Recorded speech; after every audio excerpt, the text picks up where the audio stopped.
नमस्कार साथियों, आप सभी का एजुकेशन स्पेशल चैनल में स्वागत है।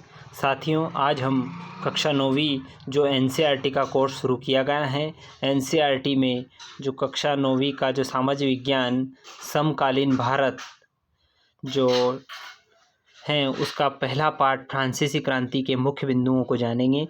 उसके बाद महत्वपूर्ण प्रश्न उत्तर को भी हम समझेंगे। इससे पहले यदि आप चैनल पर नए हैं और अभी तक आपने चैनल को सब्सक्राइब नहीं किया है तो पहले आप चैनल को सब्सक्राइब कर लें और बेल आइकन को प्रेस कर लें ताकि आने वाले समय में आपको नोटिफिकेशन मिलते रहेंगे और वीडियो को बिना स्किप किए हुए अंत तक देखें।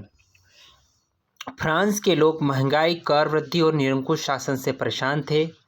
दूसरा मुख्य बिंदु है फ्रांसीसी क्रांति ने फ्रांस में राजतंत्र को समाप्त कर दिया था। तीसरा मुख्य बिंदु है क्रांति के दौरान तैयार किया गया मानव अधिकार घोषणा पत्र एक नए युग के आगमन का द्योतक था। सन 1974 में बुर्बो राजवंश का लुई 16वां फ्रांस की राजगद्दी पर आसीन हुआ। लुई 16वां फ्रांस की राजगद्दी पर आसीन हुआ तो राजकोष खाली था। कई युद्ध लड़ने के कारण कर्ज के बोझ से दबा हुआ था। कर्ज का बोझ दिनों दिन बढ़ता जा रहा था। 18वीं सदी में फ्रांसीसी समाज में 3 स्टेट्स में बटा हुआ था। केवल तीसरे स्टेट्स के लोग ही अदा करते थे। पूरी आबादी में लगभग 90% किसान थे। लगभग 60% जमीन पर कुलीनों, चर्च और तीसरे स्टेट्स में अमीरों का अधिकार था। प्रथम 2 स्टेट्स कुलीन वर्ग एवं पादरी वर्ग के लोगों को कुछ विशेषाधिकार प्राप्त था, जिसमें महत्वपूर्ण विशेषाधिकार था राज्य को दिए जाने वाले कर से छूट। कुलीन वर्ग किसानों से सामंती कर वसूला करता था।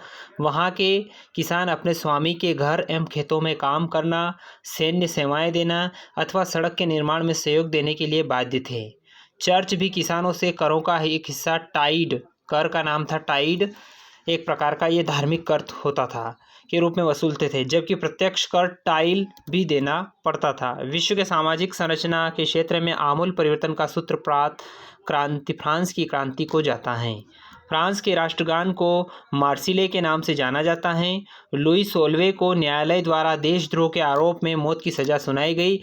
21 जनवरी 1793 में उसे सार्वजनिक रूप से फांसी दे दी गई। सन 1793 से 1794 तक के काल को फ्रांस के इतिहास में आतंक का युग कहा जाता है। इस समय फ्रांस में जोकोबिन क्लब का शासन था। जोकोबिन क्लब के नेता का नाम मैक्समिलियन रोबेस्पियर था। जोकोबिनों को सौ कुलांत के नाम से जाना जाता था। सौ कुलांत पुरुष लाल रंग की टोपी पहनते थे, जो कि एक स्वतंत्रता का प्रतीक था। 21 सितंबर 1992 को फ्रांस में राजतंत्र का अंत हुआ और फ्रांस को एक गणतंत्र घोषित किया गया। गणतंत्र सरकार का वह रूप है जहां सरकार और उसके शासक प्रमुख का चुनाव जनता करती है। गणतंत्र बनने के बाद फ्रांस में जोकोबिनों का शासन हुआ। रोबेस्पियर सरकार सत्ता में आई। गर्दन से धड़ अलग करने की मशीन को गिलेटिन कहा जाता है। इसका नाम इसके आविष्कारक डॉक्टर गिलेटिन के नाम से पड़ा। रोबेस्पियर सरकार ने चर्चों को बंद कर दिया और उसके भवनों को बैरक या दफ्तर बना दिया गया।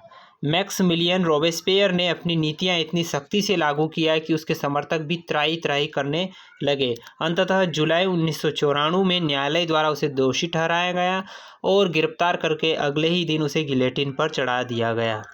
जोकोबिन सरकार के पतन के बाद फ्रांस के मध्य वर्ग में संपन्न तबके के पास सत्ता आ गई। नया संविधान बना और जिसमें 2 चुनी हुई परिषदों का प्रावधान रखा गया। इन परिषदों ने 5 सदस्यों वाली एक कार्यपालिका डायरेक्टरी को नियुक्त किया गया।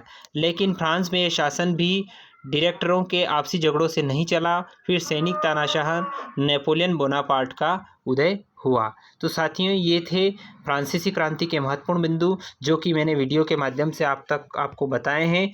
यदि वीडियो पसंद आया तो इसको लाइक करें, ज़्यादा से ज़्यादा शेयर करें और कमेंट करके आप हमसे प्रश्न पूछ सकते हैं। और वीडियो यदि अच्छा लगा हो तो लाइक करें। एक बार और आपसे निवेदन है, यदि आपने चैनल को सब्सक्राइब नहीं किया है तो प्लीज़ आप चैनल को सब्सक्राइब कर लें और बेल आइकन को प्रेस कर लें ताकि आने वाले समय में जब भी वीडियो अपलोड किया जाएगा सोशल साइंस से संबंधित तो कक्षा 9वीं के वीडियो अपलोड करने पर आपको नोटिफिकेशन मिलता रहेगा। धन्यवाद साथियों। जय हिंद, जय भारत।